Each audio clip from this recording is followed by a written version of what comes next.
If This Goes On, Don't Panic. Bringing hope to the world through speculative fiction.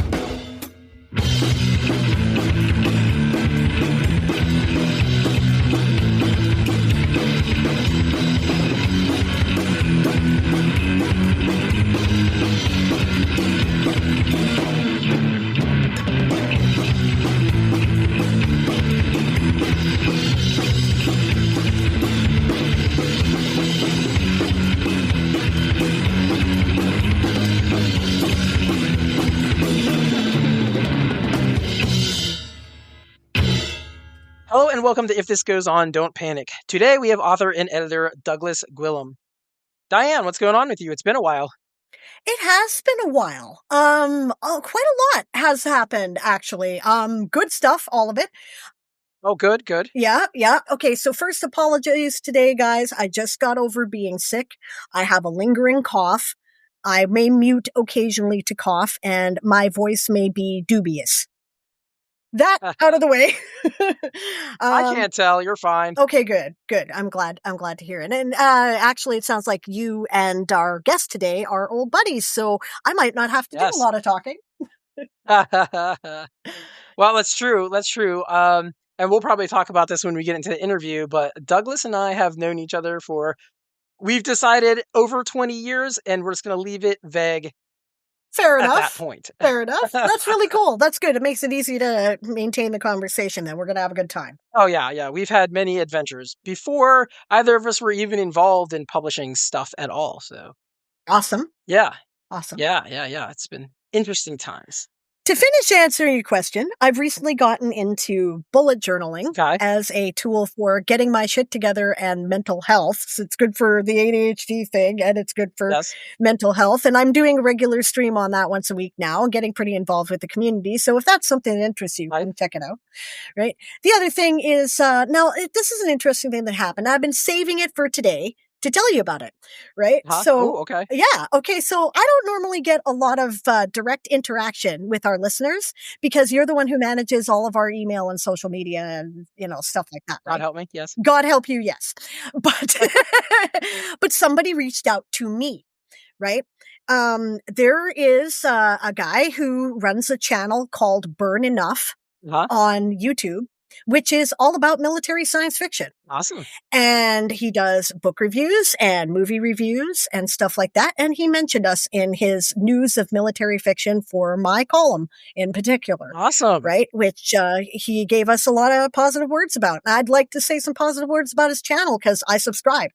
I thought it was really cool. He's done reviews about all the important classics, the stuff that I would recommend if you're getting into military science fiction, like, The Forever War and Starship Troopers and Ender's Game and so on, right? So, I think he's definitely worth checking out. And also he was really nice. So, and he had positive stuff to say. So figured that you might be happy to hear that. Absolutely. That is super cool. I love hearing that. Absolutely. Now what's going on in your world? Oh, yeah. Geez, where to even start? I don't, I'm just trying to keep my head down and make it through day by day. You know what I'm saying? I'm starting to feel like Poland in 1942 over here. I'm just saying here. Yeah, I don't blame you. Our one friend, and in fact, Douglas may have even been on this text thread. I'm not sure. But our one friend sent us a video of a Canadian hockey player. I guess you all just beat us in some hockey thing. I'm not sure what it was. You're so non-sports ball. You're so fun.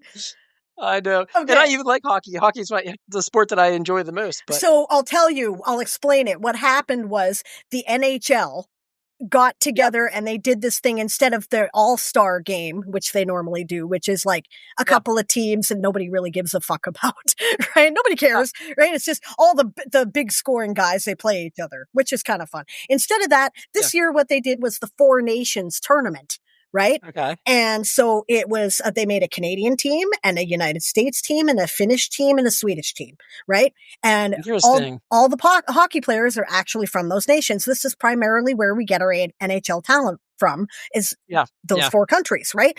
And they all played each other. And the Canadians won in overtime, right? Which was actually, I think, kind of perfect, and it became very political. Do go on to tell us more about your experience there. Yeah. Anyway, he goes on to say the guy they're talking about how awesome his goal was and how he knows Trump was watching and he hoped his like his 2-inch dick got hard over the shot and like all this kind of stuff, and he was just totally ripping on Trump, you know what I mean, and just and yeah, like I thought it was hilarious personally. I gotta say, as a Canadian, right, a lot of people think that Trump is trolling and they're not taking the whole annexing threat seriously. But my leaders take it seriously. My prime minister was on a hot mic and said as much. Premiers of the different provinces who have gone to meet with Trump or, Republicans or whatever are taking it seriously. And quite frankly, I'll tell you, I don't give a shit if it's serious or not. Some jokes aren't funny. Yeah. Oh, I was like, threatening to beat you up and go beat up your mother. I was just kidding. Can't you take a joke? No, fuck that, man. Fuck that. It's not funny, right? And I got to tell you, right?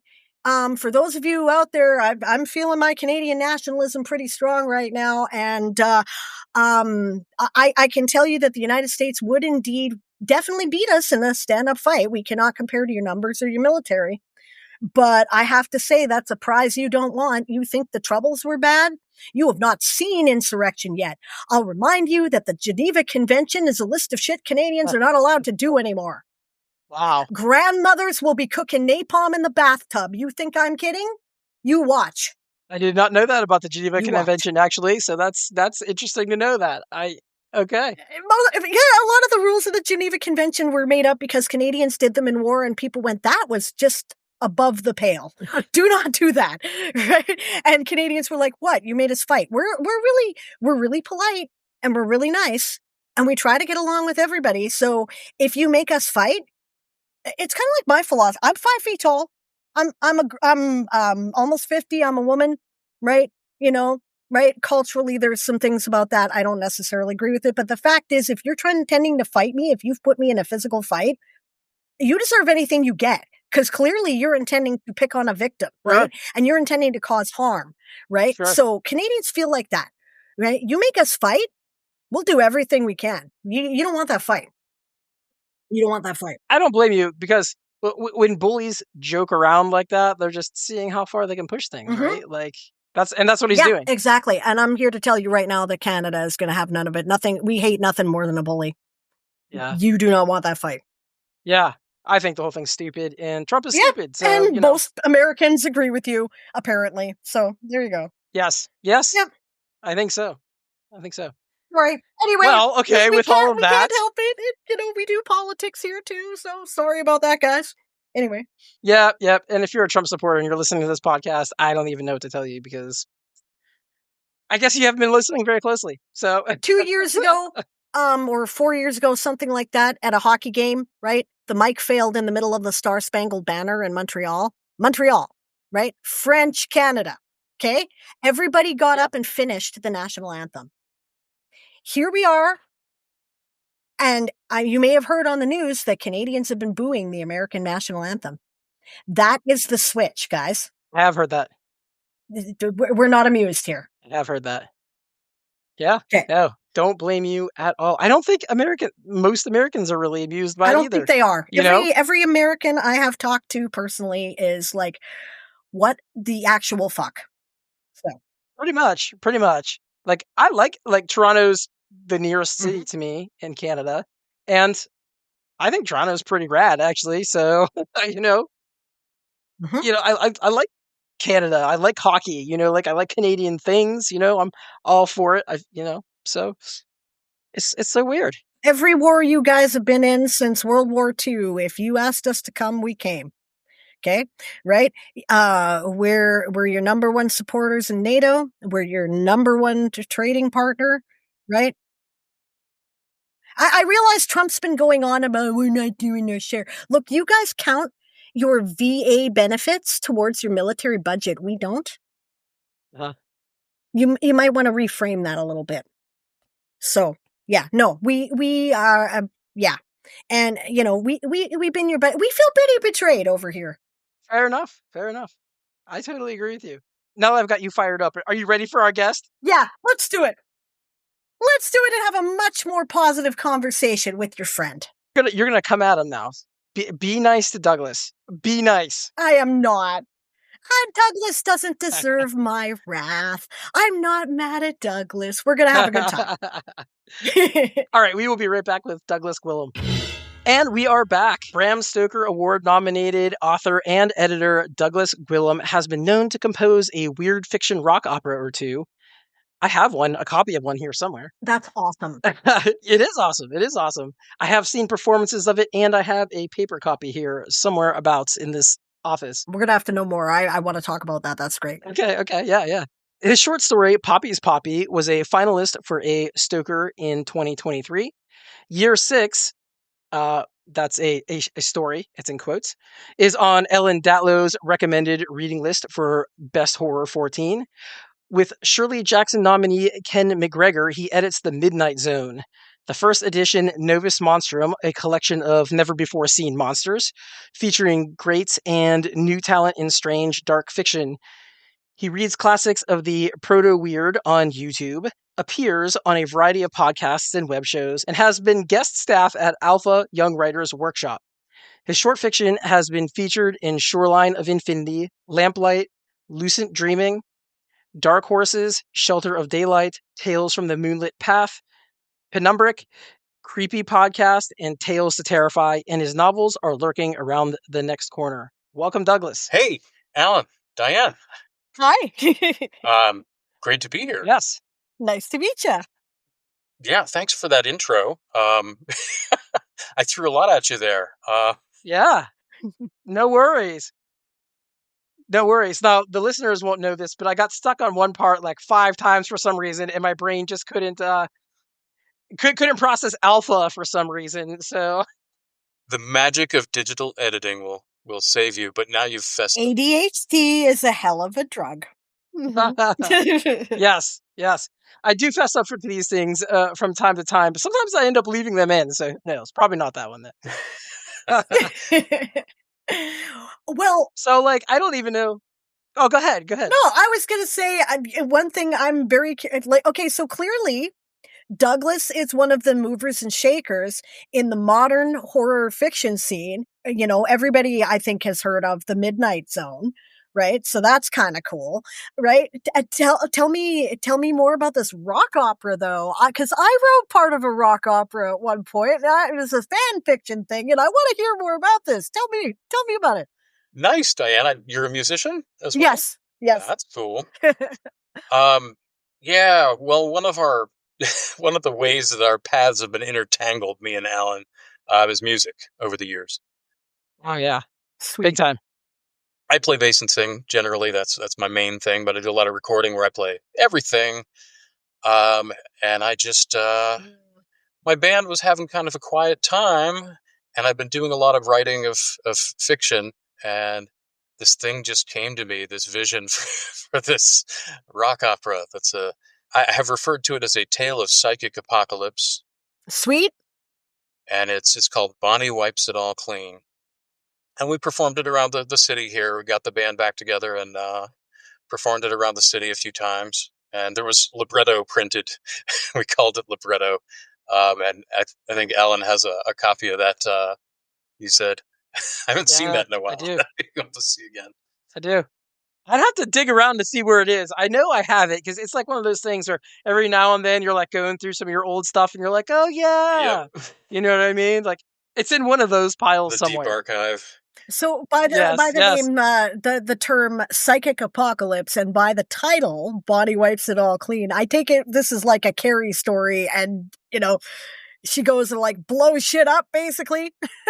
A little bit. I mean, so the core idea is, you know, your narrator as the story begins is this guy named Edgar, and Edgar is kind of a bike bro, you know, and he's not. He kind of goes out of his comfort zone when he meets this girl. She's very different, and he doesn't know how different she is right off. As it turns out, her psychic parents had raised her on a mountaintop because the sound of everyone's thoughts had driven them crazy. So they needed to be away from everyone. And she'd manifested nothing at all. And then, of course, as you say, Carrie style, she got a little older, and the powers began to manifest shortly after Edgar and Bonnie get together. Ah, interesting. That sounds actually really cool. That sounds like totally my jam. I used to read a lot of horror. It's been a big influence on me. Stephen King was a huge influence, right? So I'm definitely interested in that. And the classic horrors too, right? I read all the classic horror, right? I read the Tale of the Modern Prometheus, and I read I read Dracula, I read Dr. Jekyll and Mr. Hyde, The Strange Tale of Dr. Jekyll and Mr. Hyde, all that stuff. So I can't wait to get into this conversation about what you write and what you do. I really feel like there's so many different directions we could go here. We could talk about music. We could also talk about the fact that Douglas used to write more science fiction than horror, Well, I have to say, I'll address that directly. I mean, I'm kind of a genre agnostic. And this is a singularity of a sort, where as the years go by and as technology becomes more powerful and as, we're overwhelmed by the number of magic systems we're expected to understand by the time we're 15, like Harry Potter works this way, it's become so oversaturated, and, so much now is written that blends. And obviously the blending of science fiction and fantasy has been explored a lot, and speculative fiction is a really useful term, I think, because I just don't think of it as fantasy, science fiction, and horror. I tend to throw weird fiction in there on top of it just because of my own inclinations, but speculative fiction is such a useful term now, because even when people are not trying to blur the lines between the genres, they blur the lines between the genres. That's a very valid point. I'd agree with you completely. My own work tends to be, difficult to classify for that reason. Same thing, right? Lots of blended genre. I definitely, you can see my horror influence, although I don't think most of my stuff is stuff that people would call horror per se, right? You can definitely see that it's in there. Alan will attest to this, I'm sure. But yeah, no, that's really interesting. I agree with you that you kind of almost have to blend genres now, because if you're going to do a new take, you can't, just stick to the classics anymore. And we've got this big hodgepodge of influences that come together in our subconscious to tell a new story, right? So that's really cool. Absolutely. I mean, and storytelling is this ongoing conversation we're having, writers and readers who become writers. And, all this stuff folds in and folds in and folds in. And if you want to be a part of the overarching conversation,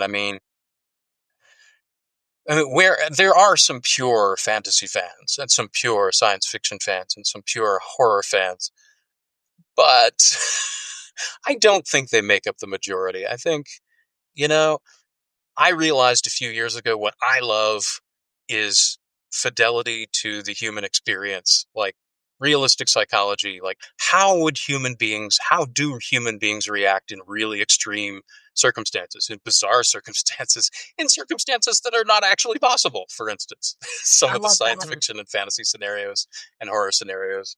Yeah, I'm happy as long as I feel that the people we're getting portrait of these people that has a fidelity to humanness. Yeah. That's great. I'm behind that 100%. I think that that's really where my interest in a story lies. Who is this person?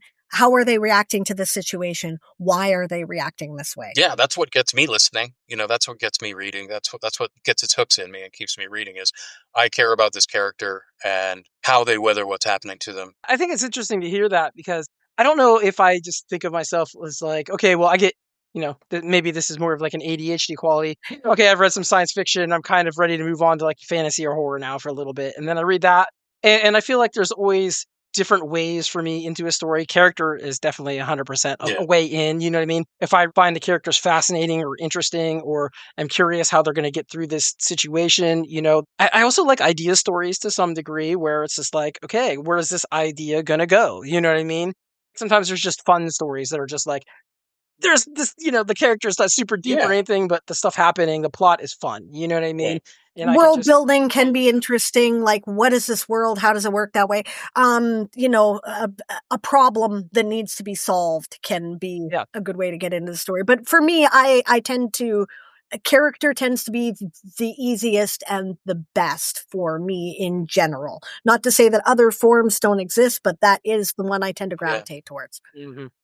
Yeah, I mean, so I love concepts. I mean, Twilight Zone is one of my all-time. Right? Yes. It's one of the foundational Yeah. things for me. Twilight Zone and Star Trek were absolutely foundational, and you know, so I love big concepts, and I love idea stories, like you said. But the truth that I've figured out over the years in studying what works for me, both as a reader and as a writer, the truth is, even if the concept is fantastic, even if the scenario is fantastic, the only thing that's going to keep me in there is the characters. Uh-huh. Person.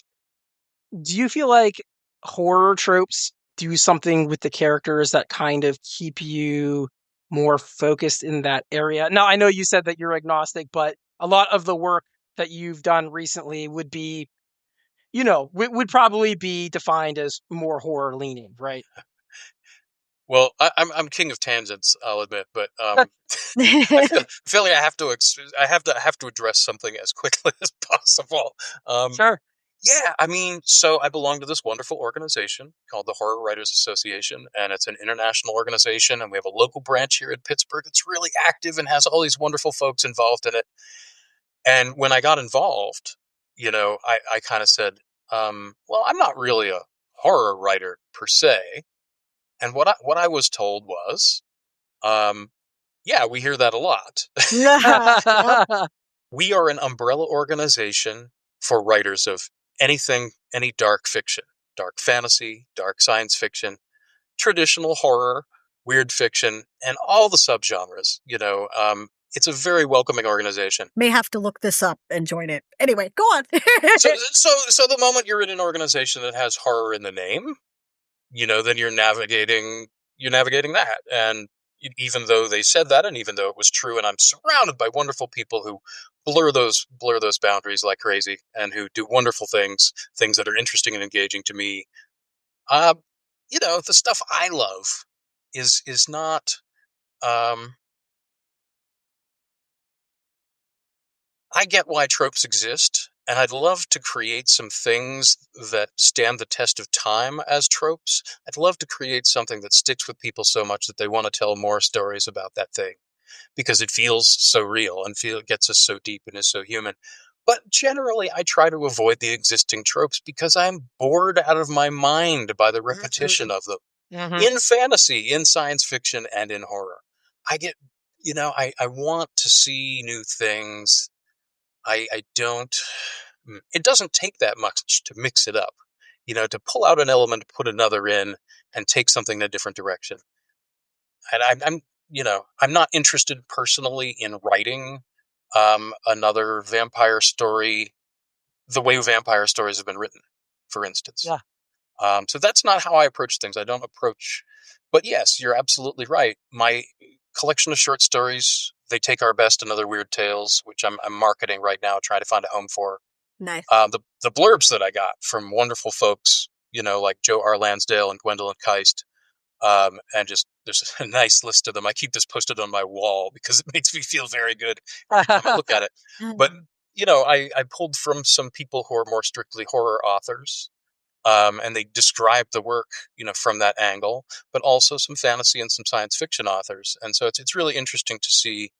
I've been fascinated by the three distinct perspectives: fantasy, science fiction, and horror, the three subtly different angles that are subsets of speculative fiction.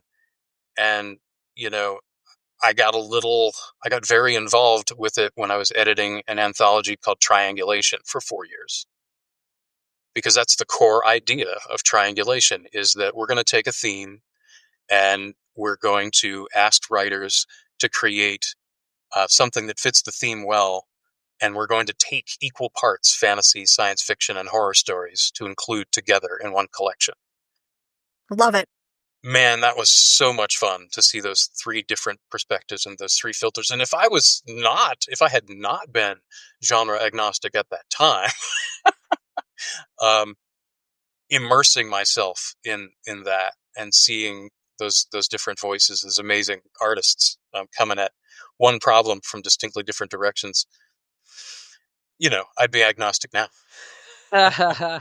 Let's talk about your editing work a little bit. So you're obviously a fantastic writer, with that Bram Stoker nomination, right? You don't just get that for sitting around in the corner and doing nothing, right? But I think you're a phenomenal editor on top of that. So, I really appreciate that, Alan.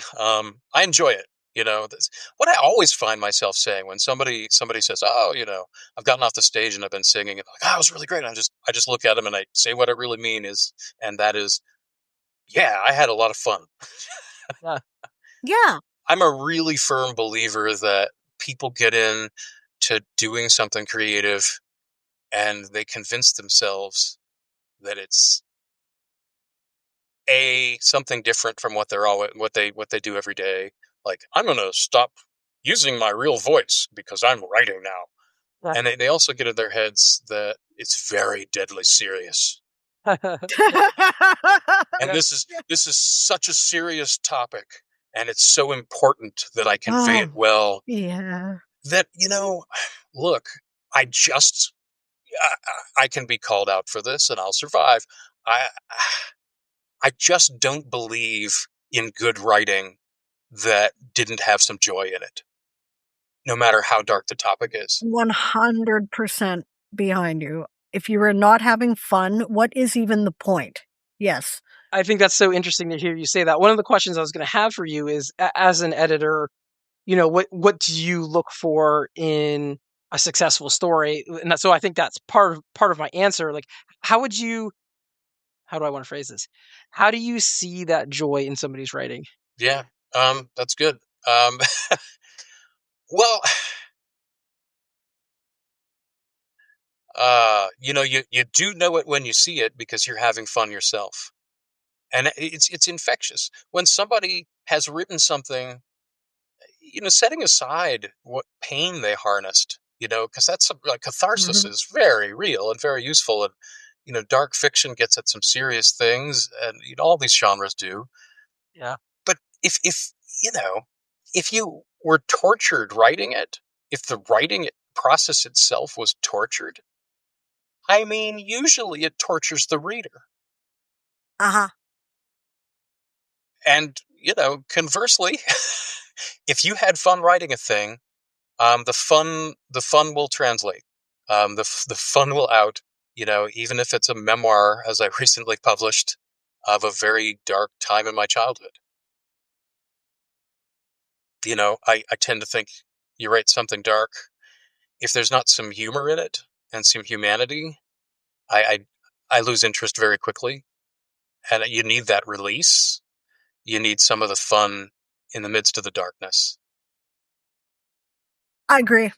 I 100% agree. As a matter of fact, my own personal experience tells me that people who have been through trauma generally have a dark sense of humor. Oh, yeah. Okay? We're sarcastic and we laugh at things. And, I'm beginning to wonder if maybe there is there's those who've been through trauma, and then there are those who are trying to protect those who've been through trauma. And the ones who are trying to protect those who've been through trauma don't get it because they're always so horrified at the dark humor and the sarcasm. And the people who've been through trauma are like, dude, This is how I'm coping. Like, relax, I agree with you, but I want to offer an addendum that sometimes the person that is being protected is that person's self. People who haven't found a way to work through it, because there are lots of people who have not. Good point. They're not coping well, and all they can do is get in the fetal position, basically. And, there's a time for that. You got to do some of that. Mm. But you hope that on the other side of it, there's some insight. and with survival, some insight into how others might also survive similar situations. Yeah, which is part of the attraction why we read horror and dark fiction, right? Because I think that's one of the things that motivates me for reading it anyway is, hey, people have been through some shit and they made it. Maybe I can too. Yeah. I had some of the questions you guys had laid out, and I was taking some notes earlier today and just kind of like letting it take me wherever. And one thing that hit me is like horror to me, like the way I use horror is it's like I have an additional crayon box that allows me to create conflict. You have your fantasy crayon box, and you have your science fiction crayon box.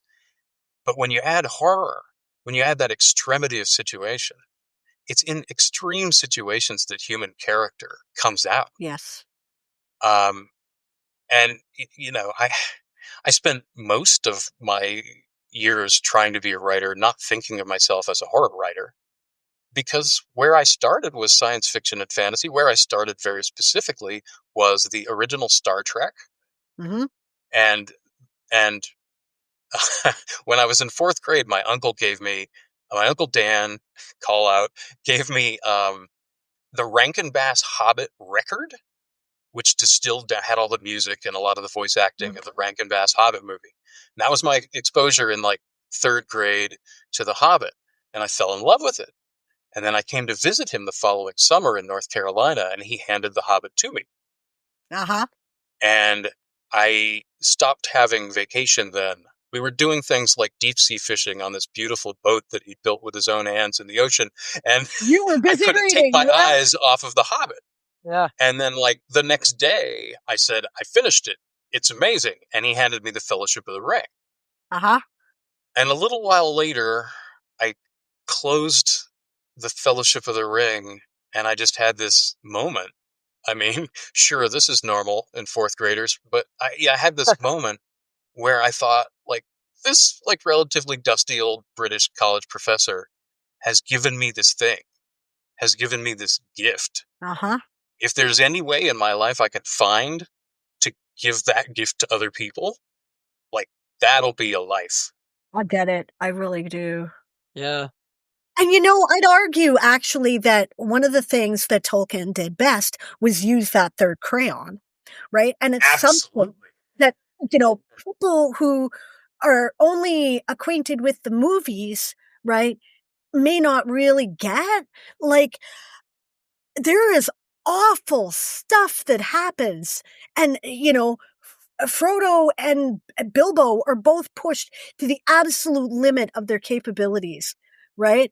And yeah, it's beautiful because they triumph over it, right? And not unwounded, not unchanged, which is also important, right? But they do.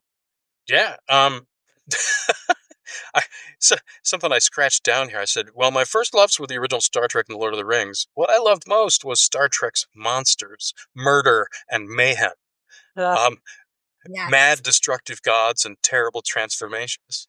And in the Lord of the Rings, it was Gollum's horrific subterranean transformation from Sméagol. Right. The threat of the same thing happening to Bilbo and Frodo due to the terrible power of the ring. The ancient horror of the Balrog. I mean, how Lovecraftian is that? Oh, yes. Yep. And the death of Gandalf. I mean, the Barrow-wights, the Nazgul. I mean, and how about the raising of the Shire, which nobody looked into, right? Yeah. Yeah, absolutely, Diane. So I love that crayon box. That's that's one of my favorite crayon boxes. But I like the other ones a lot too. And I will say, even Tom Bombadil's kind of creepy if you think about it. I actually thought of mentioning that because he's detached, man. He could fix everything, but he's just like, no, well, we can have a conversation and I can give you some abstract guidance, but you're on your own. Yep, there is something eldritch horror about that for sure. Absolutely, yeah. He's like, he makes the ring disappear. It's real cute. He's like, hey, but let me show you a little trick with the ring. Beep. Oh, here it is. It's in your ear. Yeah. You're like, yeah. He's playing parlor tricks with this, the most horrific powerful object relic. in the world. Yeah, you know, yeah. Watch me make the nuke disappear. Yeah. Yeah, basically. Okay, so I there was something I really liked what you were asking about anthologies and how to find the right and I just wanted to say something about what an anthology is. Okay. You know, I'm sure you have some listeners out there who are submitting authors. You know, it's a grind. You write a story, and a year might go by, or 2 years might go by, or 5 years might go by before this thing gets published, if at all. And it's hard on the nerves, and it's hard on everything we are. But I turned this corner in the process of ultimately rejecting even more stories than I'd had rejected as an editor of anthologies. And that is the simple fact that editors are creative people too. Uh-huh. Yes. They have a vision just like you have a vision for your short story. And nothing is personal. Beyond that point of the story is so wretched and so difficult to read. You know, when you're basically writing something that is competently telling a tale. After that point, if you get above that threshold, editors are not, there's nothing personal in their rejections for the most part. Uh-huh. They're just saying it doesn't fit their vision for the anthology or for the magazine. I or for edited the podcast. I edited and published one anthology, just enough to understand what you were talking about. Yes. Go on. No, that's cool. And I think even some editors would go beyond that, like Scott Andrews from Beneath Ceaseless Skies, for example. He literally puts feedback on every single submitted story. Yeah. I've come to have really mixed feelings about, I don't do that anymore. Yeah. But one thing that and I know, Alan, you and I have talked about this in the past, but my approach to creating anthologies, is built foundationally, from the ground up on the idea of helping new talent come to light, helping some folks level up. Triangulation is a semi-pro publication, and I loved finding new authors and getting them in print for the first time. And it was really, really important to me, and still is, to show those authors tremendous respect and to shout their names and the names of their stories from the rooftops. The 2 anthologies at Triangulation that I did that have my name on the front cover, I edited 4 of them. I was a managing editor of the last one, and I was an associate editor of the first one, and 2 in between, Appetites and Harmony and Dissonance, which I edited with Frank Arito. Those things, I am trumpeting these authors. And I just had such amazing talent and so many new voices and some great established voices. And I just wanted, if you open a spread of either of those books, you see the author's name huge on one side and the story name huge on the other side. And if you flip to the beginning of the story, you see a hand-drawn illustration that was made specifically for the story after the artist read the story. And, I just really believed in that. I went through the rejection thing so much myself, and I still do. It's what you do if you're out there. And I just wanted to be a positive force. I wanted to up the game for editors. I wanted to really do it. And the thing that hurt the most, was Triangulation is a small publication from a Pittsburgh organization called Parsec. And there's just not a lot of marketing money, and there's not a lot of marketing staff. And it's real easy for these things to disappear. Yeah. And so I've made this thing that I feel in my bones and I think is beautiful. And the people, I'm just so grateful for them. And I just want to shout the thing from the rooftops. And it's really hard to make a dent out there. Every review you get on Amazon, you're like, oh, another review. Oh, thank God. And then it's weeks later and you get another one. You're like, yes. I can relate to this from the podcast. I could definitely relate to this. And so when the time came, I was a little heartbroken because I'd edited 4 of these anthologies, and the 4 that I was involved in were Beneath the Surface. And then I became full editor of Appetites. and then Harmony and Dissonance. Harmony and Dissonance, although Harmony and Dissidence is pretty interesting. Harmony and Dissonance was the last one with my name on it, but I stayed with Triangulation, and I worked with the folks there, and I became managing editor and helped Diane, who actually founded the anthology, and my friend Chloe Nightingale in Scotland. The two of them produced the edition Dark Skies, but I was managing editor on that one. So I have 4 editions that I'm very proud of and was very, very involved in. When I walked away from it, it was hard to do because I love the concept and I love the anthologies and, love the people that I was working with. But it's hard to see that struggle for these small books and these small publishers to be seen. And yeah, I took a couple breaks and hung out in the pandemic and hung out with my daughter a lot. And then my good friend Ken McGregor in Detroit, he said to me for about the 5th time, we should edit an anthology together. And about the 5th time I heard him. And he had just been nominated for a Bram Stoker Award. Or no, he'd been nominated for a Shirley Jackson Award for an anthology of his called Stitched Lips. And so when he asked to co-edit with me, I was like, well, I got my Bram Stoker nomination. You got your Shirley Jackson nomination. Let's put those things together, see what we got here. Yeah. This might be something that we can promote. Might be something that we can sell. But also, we might be able to make one hell of an anthology here. And we got together and brainstormed. And we essentially landed on an idea that it would work the way Triangulation had, in the sense that we wanted to bring a lot of new voices to light. But we figured this was our ringer. This is our strategy was we would fill half of the pages with these new authors and fill half the pages with really well-known authors in dark fiction.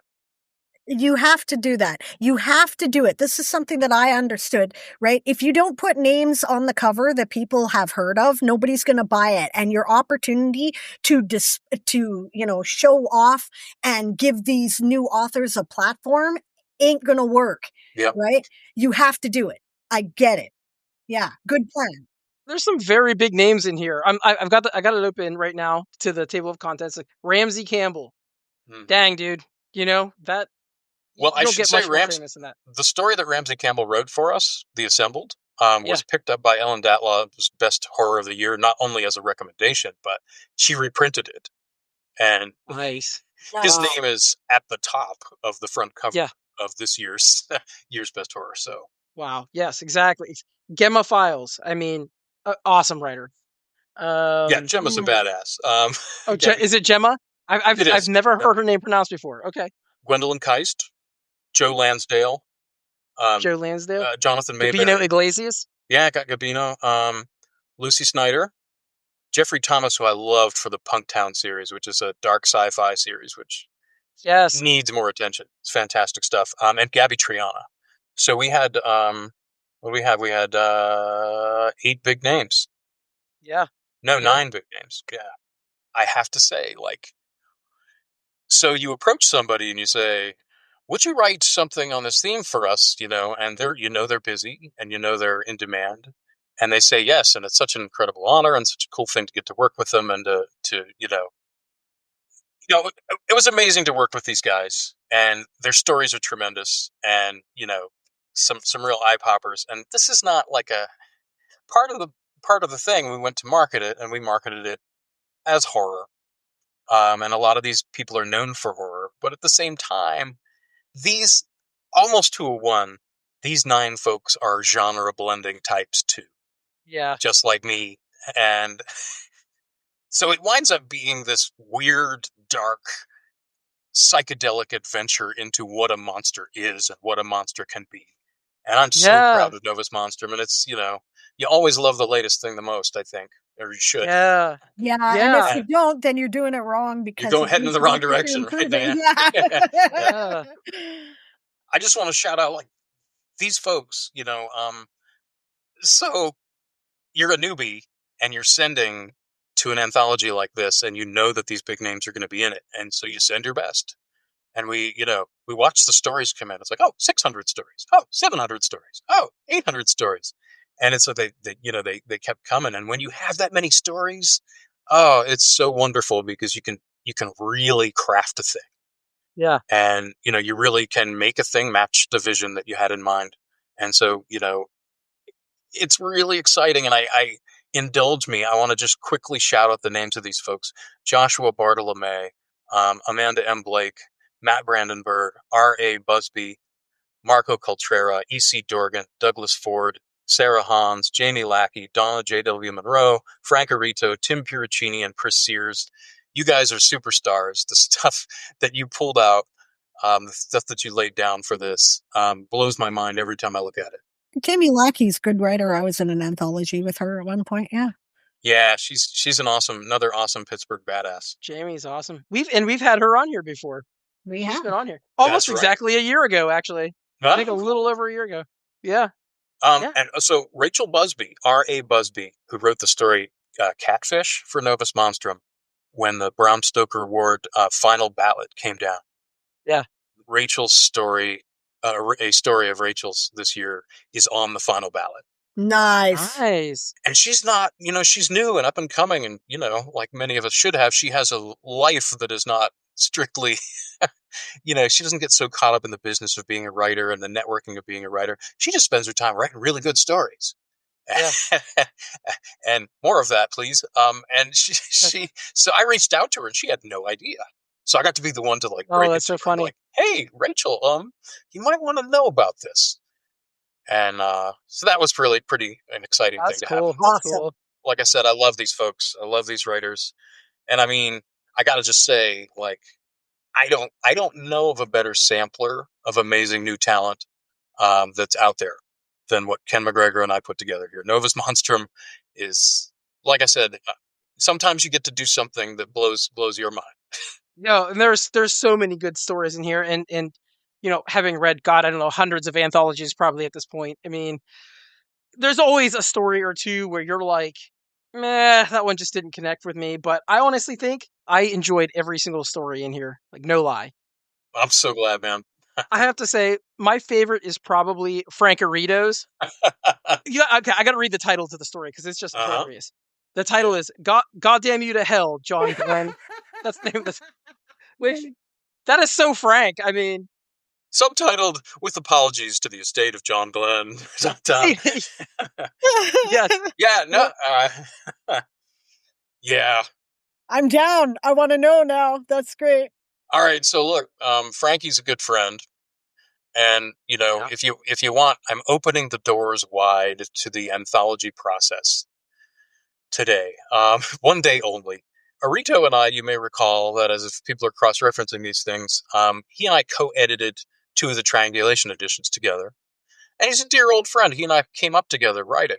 And he happens to be one of the just shining voices in dark fiction right now. He is so good. The man, he's a brilliant storyteller. He's got that voice that grabs you by the lapels, and you just can't walk away until he's done with you.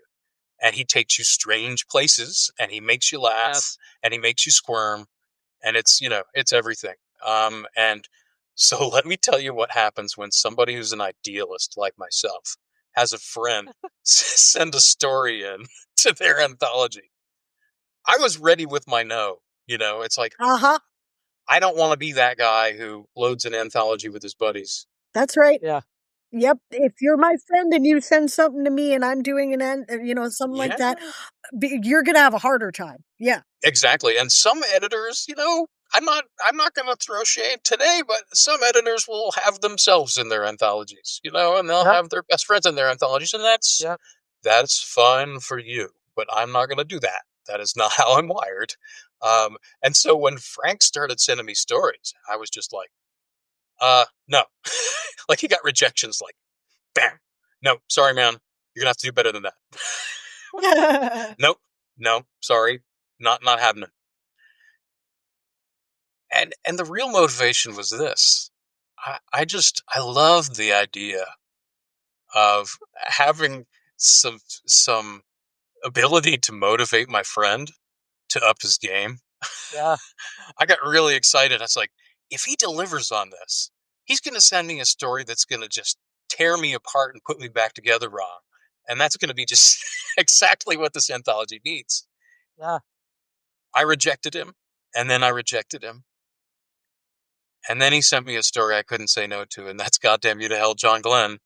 Yeah. And it's such an awesome story. It's so fun. It's set in the 50s. It's set in Florida, and it's a beautiful depiction of the complicated relationship of a young woman and she's recently been divorced from her husband, who isn't an astronaut, but who is, his work associates him with astronauts, and he loves to run around with them.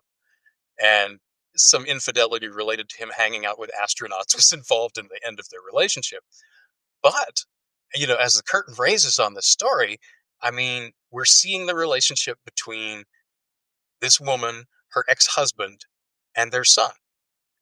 And they have joint custody, and it's such a sympathetic portrait of these three.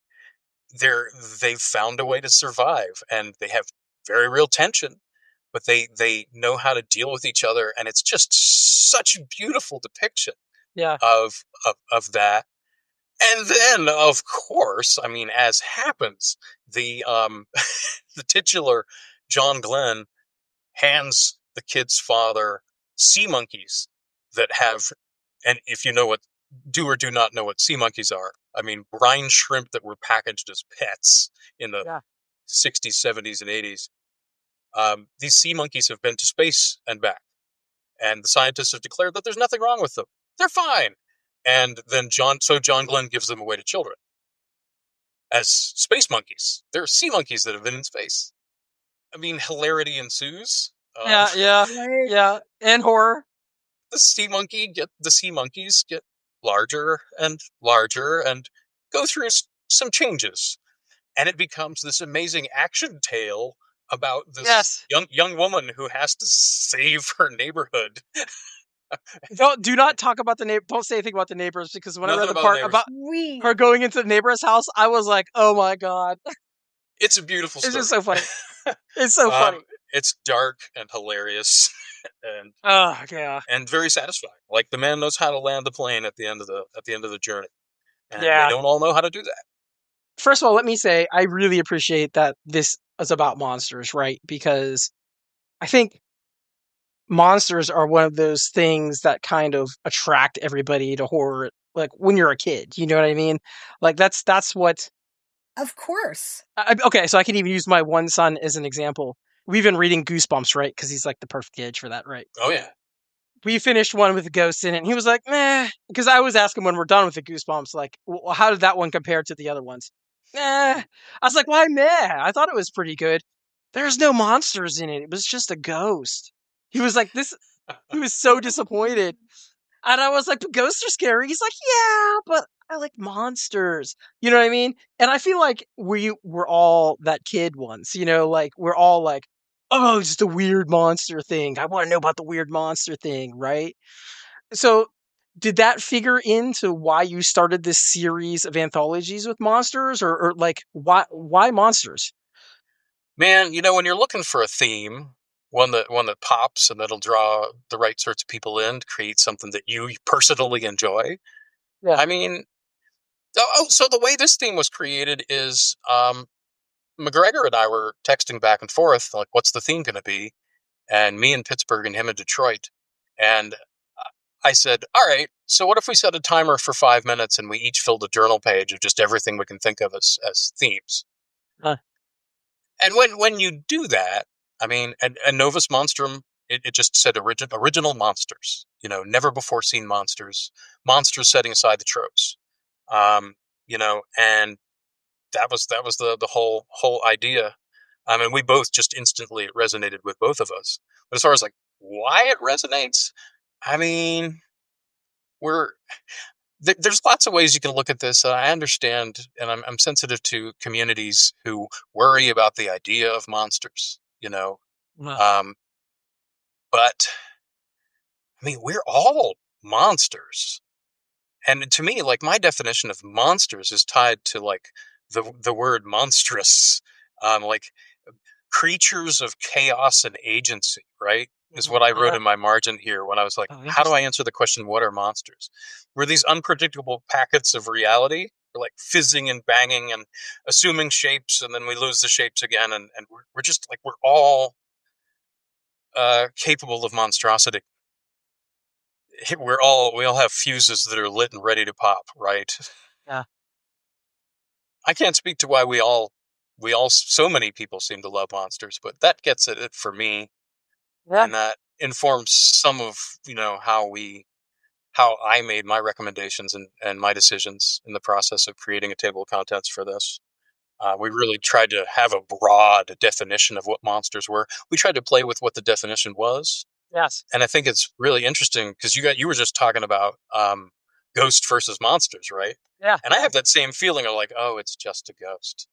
Right? But that's changed in recent years with the Flanagans and with things like their reinterpretation of The Haunting of Hill House and their reinterpretation of Turn of the Screw, their Haunting of Bly Manor, and their series Midnight Mass.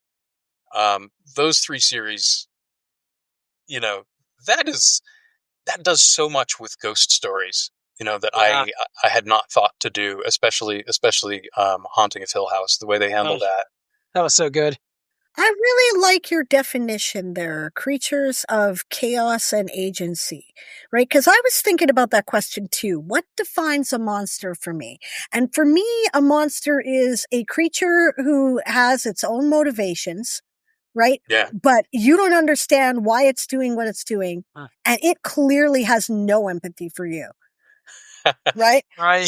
That makes me think of the concept that you brought up in your introduction. Somehow Ender's Game came up. Mm-hmm. And, I don't want to get into that man and his ideas, but I agree with you. But how I have can no I use for the man. But I know, anyway. But holy cow. I mean, Ender's Game, that series everyone needs to read was that one novel. of the most important series for me as well. Mm-hmm. And is there monstrosity in Ender's Game? Yeah, it's the human kind of monstrosity. 100%. Bringing to the surface what we're capable of. And our anthology was strictly speculative, so we don't have any human monsters in there in that sense. But the reason I brought up the ghost thing is there's one story in there called Bloomer by E.C. Dorgan. And it's almost a ghost story. And it was interesting because that was where we explored the boundary, maybe, where we explored that boundary the most of what is a monster. Because it's almost a ghost story, right, Alan? It's the creature is insubstantial. You wonder if it's the ghost of this woman's husband. Yeah. But then it turns out that it's something else entirely. And you might think that it has no power, but it's destroying her body with its love. I mean, this is good fiction. Yeah, that was a weird one. I gotta say, I appreciate the fact that you went straight speculative with just. I think everyone could define all of these things easily as monsters, right? Like, I feel like, at least in the stuff that I've seen and been exposed to, which it's obviously not everything, but we've kind of gotten away from that a little bit. You know what I mean? I feel like most monsters, at least that I've been reading about, are humans. You know what I mean? Mm-hmm. Which I totally get. But I feel like for me, that kind of takes a little bit of the escapism out of it. You know what I mean? Yeah. I do not accept the stigma on the term monster. I don't like, this is just not how I think of it. I don't think of monsters as terrible creatures who destroy and do terrible things. My chaos and agency idea, it's more for me about disruption of order, I guess, shaking you up. I mean, which is just change, right? I mean, it's just good storytelling. So why monsters for the first anthology? The answer is monsters are just the perfect playground for good story and for the kinds of stories I appreciate. Yeah. Can I ask you, do you know what the next anthology is going to be about? Well, so, we've been working out where the anthology is headed in terms of its future. We had a great relationship with Dragon's Roost Press with Michael Cieslak. He's a superb human being, but we're looking at taking the anthology with these preserving the format.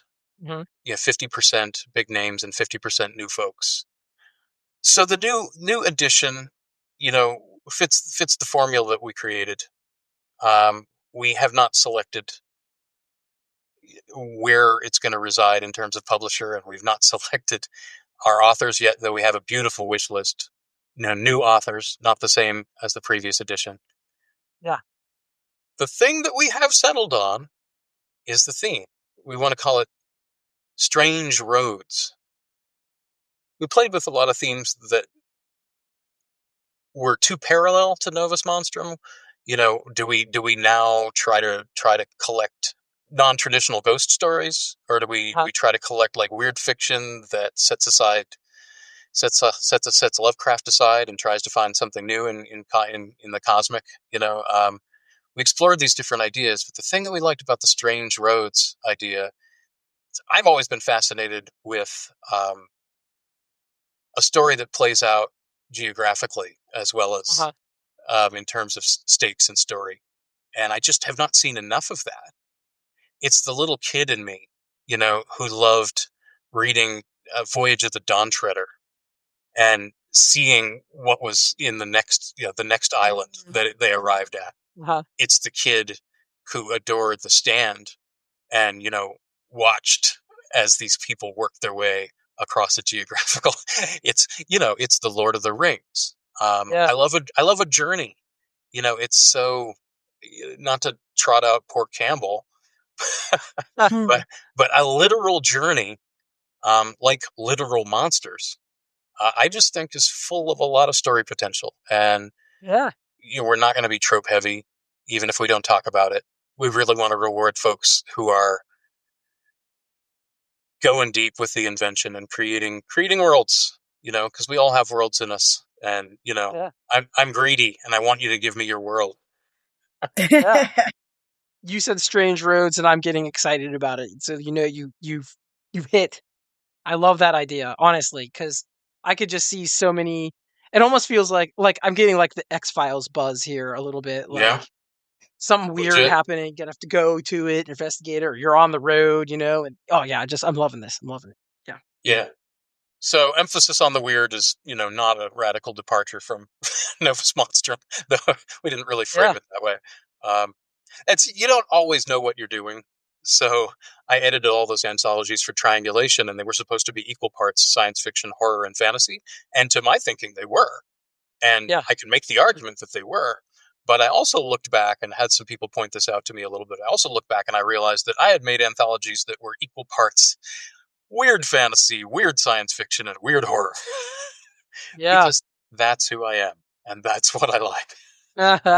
That's fair. I like the writers to swing for the fences. Absolutely. We're actually starting to run out of time, believe it or not. I got one more question that I want to ask you that I will not ever be able to ask anybody else, probably. And then we're going to do our exit questions here. But yes, sir. The one question I can ask you and nobody else is, you and I have both lived in Pittsburgh for a very long time, okay? And, Pittsburgh has its own culture to it, right? How has Pittsburgh influenced your work? Well, setting aside just the amazing community here, I mean, I'm really picky. They say 9 out of 10 of everything is crap. For me, it's always been 99 out of 100 is crap. And that's just, that makes you an editor. Right. Yes. I'm surrounded by some amazing writers here, and the community is amazing. And that is a strong influence because, if you're with somebody elbow to elbow and they're telling tales that you love, you lean over their desk and you take some things away and you see the effect they've created. Like Arito, he and I have influenced each other a lot because we've promoted each other and worked together and, co-written some stories, but worked on the anthologies together. And we understand where the other's coming from. The community is the big thing with Pittsburgh. It's got an amazing community because it's such a it's sort of a weird place. Man, I used to do a strange history, like a weird Pittsburgh history blog, where I dug into all the old stories, things. I did not know that. Yeah, I ran this, for a couple years. Not saying a lot of people noticed, but I had a lot of fun doing it. And so I really specialized in finding all those crazy stories. Things like Pittsburgh's history you don't think of in things like aviation, like the fact that there were all kinds of flight experiments going on, where we now have Oakland. There were open fields 100 years ago, and people were doing flight experiments, before the Wright brothers did. And there's a lot of things that are not known. It's just unusual being here. There's nowhere else quite like it. People talk about how the neighborhoods are very distinct, and that's true. But the thing for me, like, I lived on the south side for 9 years, and I walked down to the Monongahela River most days, and you walk past the rail trails path into the woods, and it's a dense woods, and you go down a little tiny path through the woods to an embank, right down the bank to the shore, and you sit on a rock or some weird piece of metal jutting out of the shore, and take off your shoes, and you sit and you think. And I wrote stories there in this bizarre setting, because you get down there, and it's sort of like you're in the woods on a riverbank. I mean, it feels that way. The air feels that way, and you look up, and there's the city, towering over the rivers, and it's just the ruins down there of industry. Yes. Like, Pittsburgh history is glass and iron and steel, and all of these factories were built along the rivers, and the ruins are still there. And the thing about Pittsburgh is it's got so much that has broken down, and that broke down as steel left, and the green grew up in all the cracks. And it's this gorgeous, like, green city with all these strange, in many cases alien looking ruins that you don't know what they were or what they were ever for. So all I'm saying is, yeah, Pittsburgh's an amazing place. It's inherently inspiring, and it's attracted these amazing people. And it's got a history in horror, especially, because if you like the speculative side of horror, like, we've got Dawn of the Dead and Night of the Living Dead. We've got Romero's legacy here, Yeah. and which is vast. Like, there's so much that Romero did, and films like that people don't think about, like Creepshow, which Stephen King even did a bit part in, which were filmed here. And then I did not even know that. Yeah, and then on the non-speculative side of horror for Pittsburgh, you've got Silence of the Lambs filmed here. So we've got a rich history of exploring the dark. We've reinvented ourselves. We've come back to life. We're like the Phoenix City, in the sense that we were kind of dying. Yeah. And we found a way to reinvent ourselves, and all that green. There's so much green, You said so many interesting things there. Where I grew up was close to Youngstown, Ohio, and Youngstown is kind of the opposite of Pittsburgh, in that it was what if Pittsburgh died, Yeah, right? absolutely. Instead of came back. And it is so interesting to think about how Pittsburgh is one of the oldest big cities in the country, and there's just so much stuff that happened here. Like, there's history from, like, George Washington here, and you know what I mean? Just like all of this interesting stuff. And it's like you're saying, you could just walk down a path and look off to the side, and there's just this something that was clearly something there before, no idea what it is anymore, or even how old it is, or, Lots of folks, even who live here, don't realize, like, how important Pittsburgh's history is, not just to Pittsburghers, but to America's growth. I mean, 100 years ago, we were in the top 10 size, like, cities. We were we were bigger than a lot of cities we now think of as the big ones. Yeah. And we were in the top 10, and we were number one in a lot of things, and we had a, there's a lot of soot and a lot of hell with the lid off that came with that. But the history here is really, really rich if you dig. And I dig. Absolutely. Absolutely. Okay, we should probably wrap up here. So this is like the question for the podcast. So if you fail this, that's it. No interview. We delete it. No, I'm just kidding. Well, obviously the answer's in the title. I panic. Right. Right. No, don't panic. Don't. Right. So what is bringing you hope right now? And, we asked that because, my arms are waving around about everything in the world right now. Oh, man, yeah. So look, been a lot of soul searching in recent weeks. It's easy to feel desperate and to feel some despair. Like, what are we going to do? Like, what can we do? And I feel like right now, a lot of us are just waiting to see how this settles. Like, how bad is it going to get? And like, what's going to be the new quote normal end quote? Yeah. And so right now, everybody's holding their breath because there's nothing to push against yet. It's all still moving. Yeah. And we don't know where it's going to land. And that's scary and it's upsetting. And, you sit down to write a story. It's like, what am I doing? I'm writing a story. Like, what, how does that help? Like, how is that the right thing? Well, for me, that's the right thing because speculative fiction writers, not just science fiction writers and fantasy, not just science fiction writers, but all speculative fiction writers, like the role that we have taken on historically is to be bold in our imagining of what could be. Mm-hmm. Science fiction is best known for its, like I said, I was a Star Trek kid and I'm still a Star Trek kid.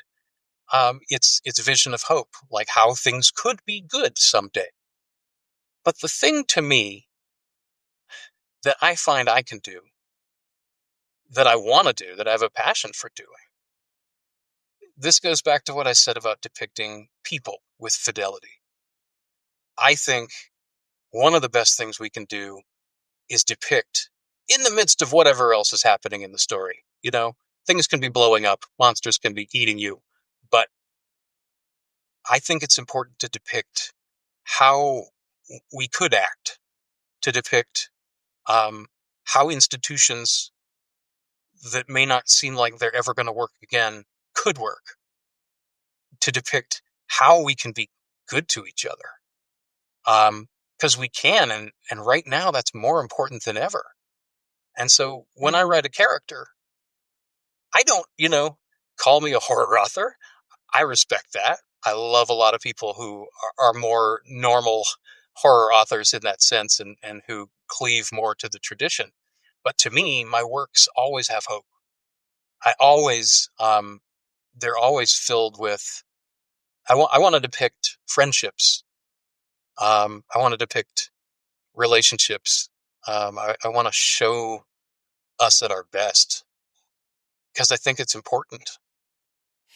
Something I constantly remind people of. It's something that, I do writing streams. I do them 4 days a week, and I tell writers this over and over again. And that is, there is only one disaster scenario in which human beings do not cooperate and work together for mutual benefit. And that is famine.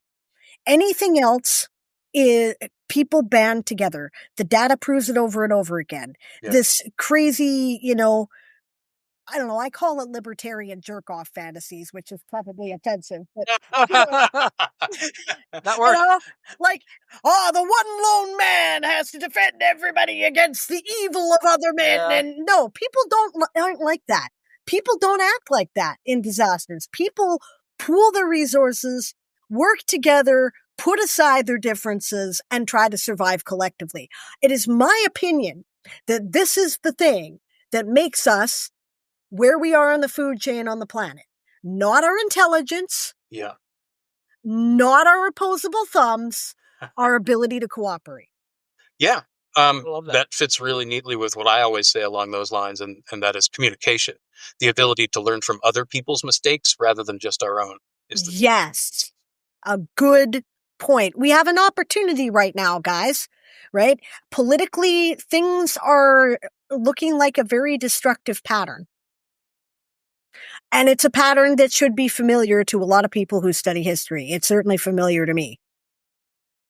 People now have a choice, right? You have a choice. You can go along with it, right? Or you can do what you can to stop it where you are doing what you do, right? You can speak out.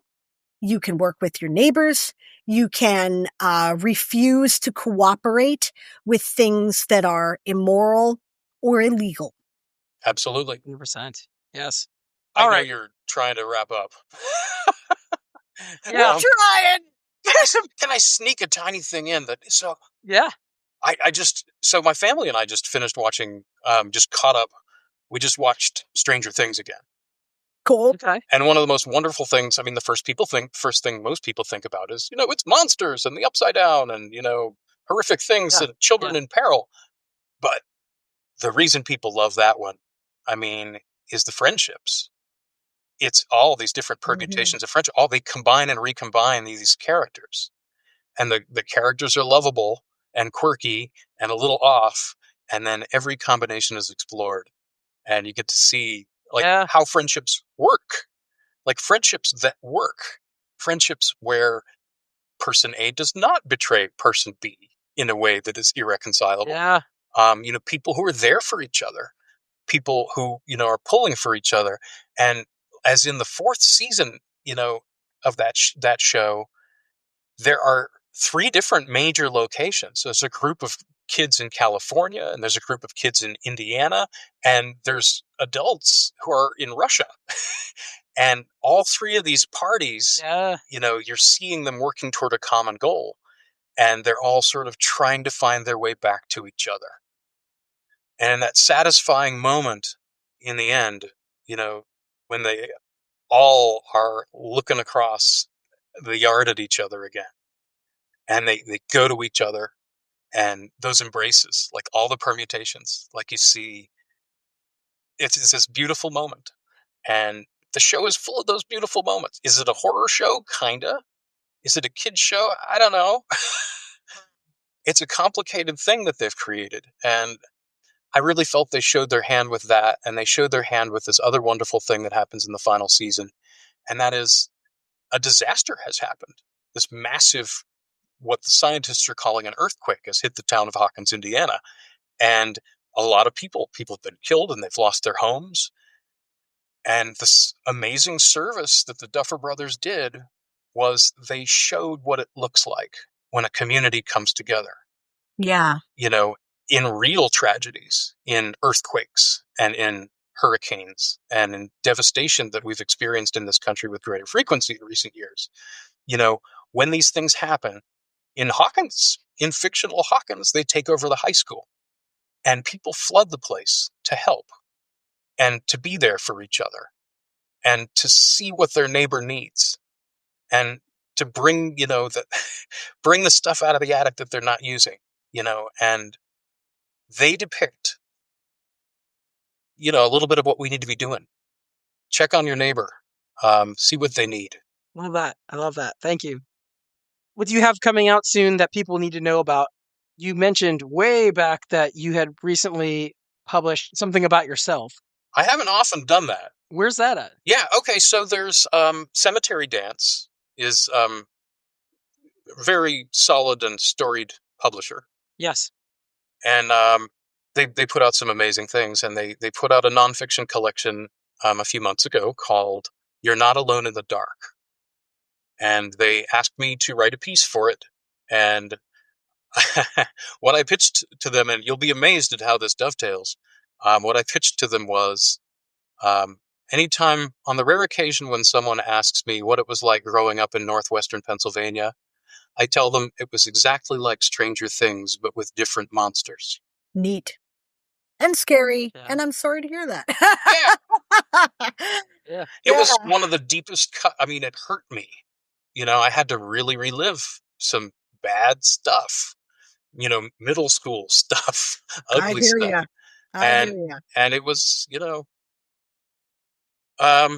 was an experience. I like writing fiction. Because, when you have to put your face right down in facts, that can be really intense. But I'm proud of that piece, and the whole point. There's a lot of amazing authors in You're Not Alone in the Dark, and I highly recommend checking it out because it's just full of some big names again, and some folks that might be new to you, but they're just being really honest about their own experience with dark things in real life and how that connects for them with writing dark fiction. Highly recommend that. Have a piece supposed to be coming out in Shoreline of Infinity here in the coming months. I have a collection of short stories, which I mentioned earlier, called They Take Our Best and Other Weird Tales, which like I said, I have some wonderful, wonderful words from some folks that are heroes of mine. Joe Lansdale said They Take Our Best by Douglas Gwilym is a collection of dark dynamite that will knock you in the tall, wet weeds. Wow. I love good short stories, and these are prime. So I've had that tattooed on me. Nice. So I'm shopping that collection right now. And I've also I write novels, but as I said, 99 out of 100 of everything is garbage, and that includes what we ourselves write. Yes. That pickiness extends to my own work, and so I've got a lot of novels that I'm reworking, and I got a new one in the works, and I'm actively looking for representation, looking for an agent, and so doing the querying, and big things on the horizon. Ever since I put down the Fellowship of the Ring and I said to myself, I have to do this if I can do this, the journey for me has been toward novel. I hear that. Yeah. I love the long form. I love the sustain. I want to spend time with characters. Do you have a timeline for the anthology? I know you guys are still kind of planning stuff, but is there any thought of when the next one's going to come out? Well, surprise, surprise, creating a world-class anthology turns out to be a lot of work and a lot of time. What? So we're checking things out. We have lives that are busy and complicated, and sure, it's going to be a little, and has already manifested in a way that's less rigid timetable and more fluid. I'm pleased to hear other people in the business, aside from myself, go, I don't know.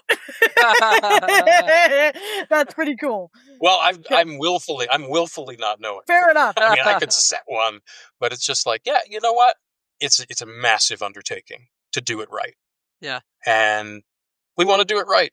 And we think we have an idea that's worthy of a second edition. And as long as we have an idea that's worthy of another edition, we'll probably continue to march the Midnight Zone forward. But yeah, at the moment, it's a little hard to say.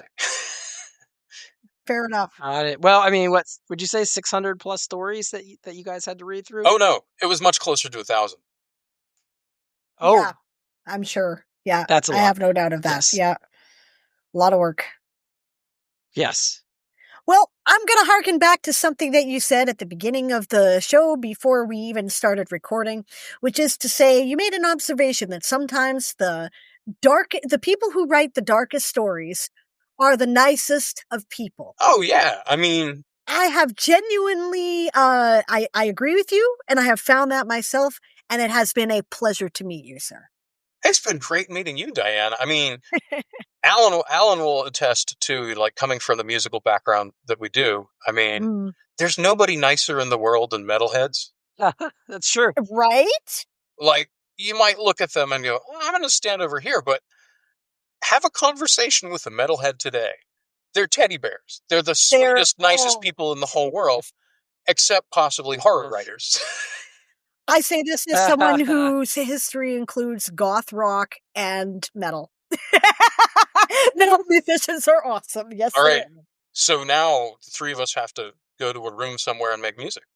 I'm down for it. Let's do it. Yes.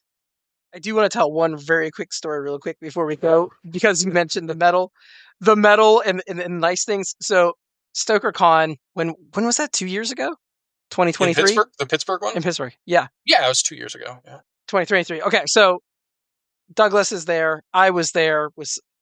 Many of our friends were there. But there was also, at the same time as the StokerCon, there was a Taylor Swift concert going on for like 2 or 3 days, like Yeah. across the river, right? And they were in the same hotel as And us. we were all in the same hotel. no. So half of the hotel was dressed completely in black, and the other half of the hotel was dressed in like, I don't know, like cowboy hats and glittery clothes, right? Right. It was But the hilarious. truly wonderful thing was that there was an intersection. And those were the people I wanted to be around. Because if you've got a sparkly hat on, right, and dark eyeliner, Yeah, you're my kind of person. you're kind of That's a fact. probably, I'm in. Let's talk. It was so funny. That's cool. Before we completely wrap up, Douglas, where can people find you online? There's douglasgwilym.com, which, saying this out loud, will perhaps spur me to update more often. But befriend me on Facebook if you can bear to go there. It's such a good place for literary community. There are so many fantasy and sci-fi and horror authors there who you would think would be inaccessible, but are just there, and they're willing to talk to you. And I have friends around the world who are writers who I connect with there. So for the time being, until I can find some better way, my Facebook page is a great place to be, a great place to meet me and have a conversation with me and my crazy friends who write stuff. Blue Sky. Also, Blue Sky. That's Also- for authors. Of Yeah. No, Blue Sky is cool. I'm slowly building some steam on Blue Sky. It takes a while. It's such hard work to have to rebuild in social media. Don't Oh, I man. know it? I got online when BBSs were still a thing. Nice. I am so fucking tired of rebuilding social connections again. Yes. Yes. Nice. Well, Douglas, thank you for coming on. We very much appreciate Such a blast. So much fun, you guys. Yes. Thank you. Love hearing what you had to say. Just great to talk to you both. So. Absolutely. Absolutely. Thanks so much. And that was our conversation with Douglas Gwilym. Before we continue on, don't forget to support us, share us with your friends on Facebook or Twitter, rate or review. That is always a big help. If you would like to support us monetarily, you can find us over at patreon.com/ifthisgoeson. We'd appreciate any help that you're able to contribute over there. Or check us out on Ko-fi. That's Ko-fi, and you can do like a one-time donation there. So I'm going to leave it at that. How was the conversation? What stuck out to you? Oh, lots of fun. We could have talked probably for another several hours. I felt like I was Yes.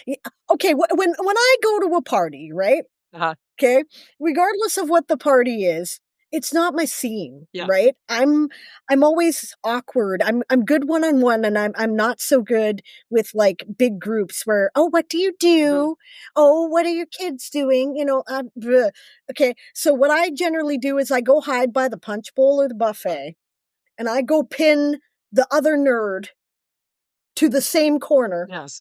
And I talk to them. He's that guy. Yes. And I like it. I love that. I love that. Yeah. With Douglas being a friend of mine for so long, it's cool to see other friends who have never met each other, like instantly hit it off, because obviously you all did. So Oh yeah, 100%. that was great. That's great. And the other thing I would say is like I'm just glad to be able to get him on. And on my old podcast, we used to do a yearly thing with him and Frank Arito too, I might add. I don't know if we'll ever get Frank on. Frank's doesn't publish a lot. He's very low key. You know what I mean? He's not like a promotion type guy. So we'll probably never ever get him on, but he is a great writer. But anyway, I was glad to be able to finally get him on, and I'm just glad to see him having success. I know he's worked really hard to get to where he is and to have the success that he's Yeah. having. You know what I mean?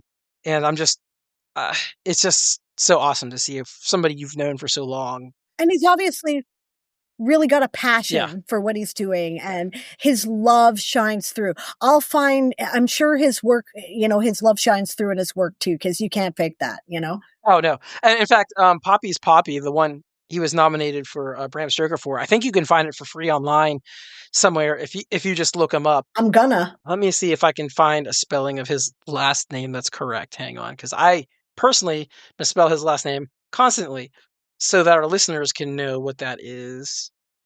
Okay. And if this is incorrect, I will punch in a correct version. So if the audio sounds weird, my apologies. Okay. Gwilym, I believe, is how you spell his last name. It's weird. So go and check out his work. You should be able to search Poppy's Poppy online and be able to find that. Yep, I got the spelling right. I just looked it up online. Okay. And you should be able to find that. You should be able to find Novus Monstrum on there, which is, he's an extremely talented editor. You should definitely check it out. Fantastic stuff. One thing I would have liked to have said, this is something I've observed, okay? Mhm. Like, editors are creative people Yeah. too. And this is something that if you just write, you may not know that. But I've dabbled, right? So I get it. And the thing about it is that, okay, you know how you've got like, you know, there's the musicians and then there's the DJs, right? Mhm. And the DJs do a remix and they do things and it's all about mood and pacing and tone. And you got to keep in mind the key and the beat, right? We've accepted that DJs are creative people now. Editors are like that. Okay. Editors are doing that with stories. They're setting, you know, tone and mood and pacing and do these all work together in a cohesive whole, right? And that is its own art, right? Absolutely. Not to mention, you know, recognizing a good story within a story and helping develop a story, right? They do, you know, like we don't give them enough credit in this business. And they're so important.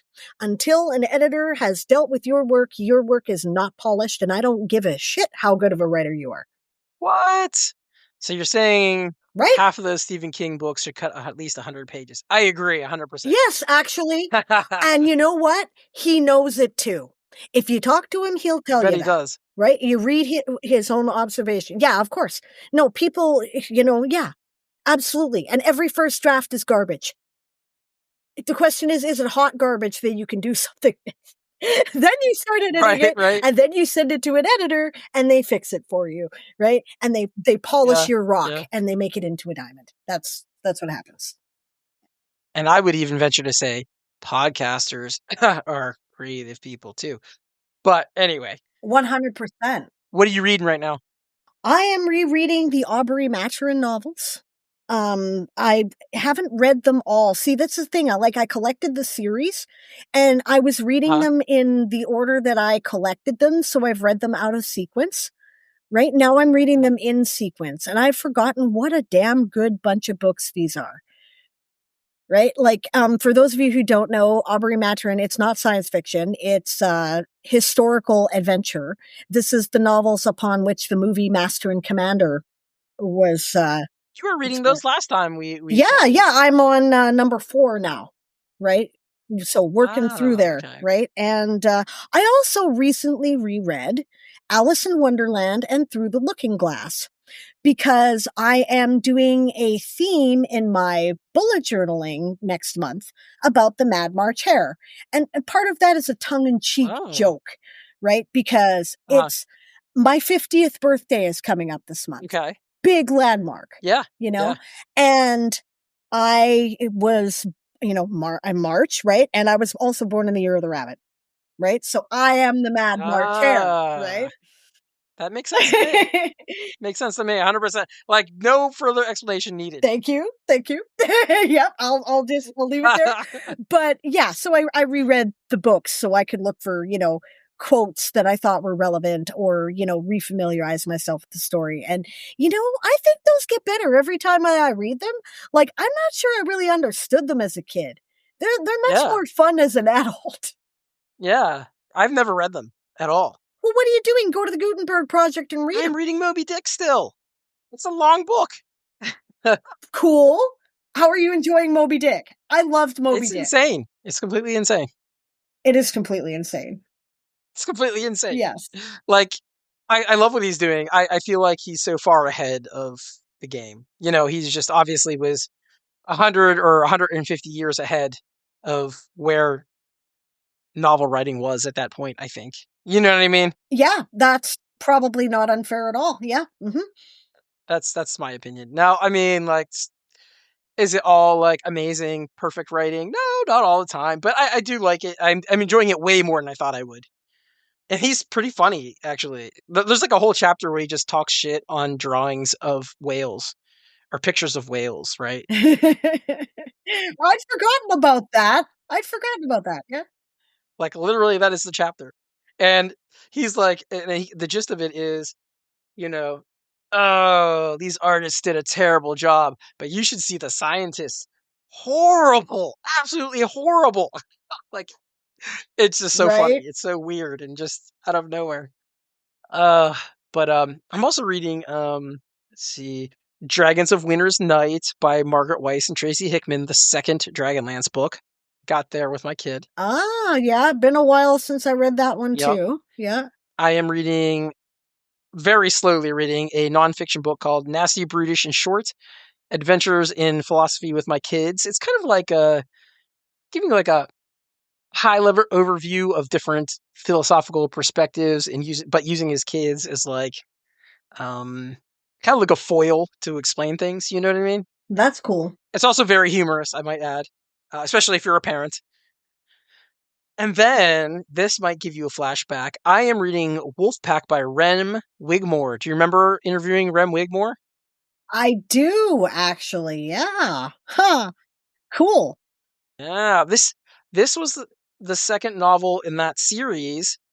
This novel has a weird story to it because the rights were sold to Queen of Swords Press, who published the first one, and then for some reason they were taken back by Rem Wigmore, and you could only buy it for like, I don't know, like a month maybe. So, and then as far as I know, it's never been republished. Huh. Intriguing. Okay. Yeah. Yeah. So I've been kind of like going through my list of, this is the series I'm in the middle of, which there's over 20, I think, at this point. And I'm like, I need to finish some of these off. What's low hanging fruit here? And this is one. And I just happen to have a digital copy that I was going to use to review. But then all that stuff happened, so I never reviewed it. You know what I mean? Right. So I'm like, I've been wanting to finish the series, so I'm going to finish reading it. And it's pretty good. So I wish that it hadn't been unpublished, but Gotcha. there it is. Huh. Interesting. Yeah. Well, cool. I'm glad you're enjoying it. I'm sorry it was unpublished. That's kind of bizarre. But I mean, shit happens all the time. Like, this is a weird business, Yeah. I don't know. Yeah, I can't even speculate. Yeah. Me neither. But it's a good book, and if you ever find a copy out there and you like the first one, you should go out and find it. I'm sure there's a few floating out there somewhere. I will not be making this version available online, so do not look for my version. Right. Anyway, so time to wrap it up. All right, sounds good. Thanks everybody for listening. We are keeping hope alive one episode at a time.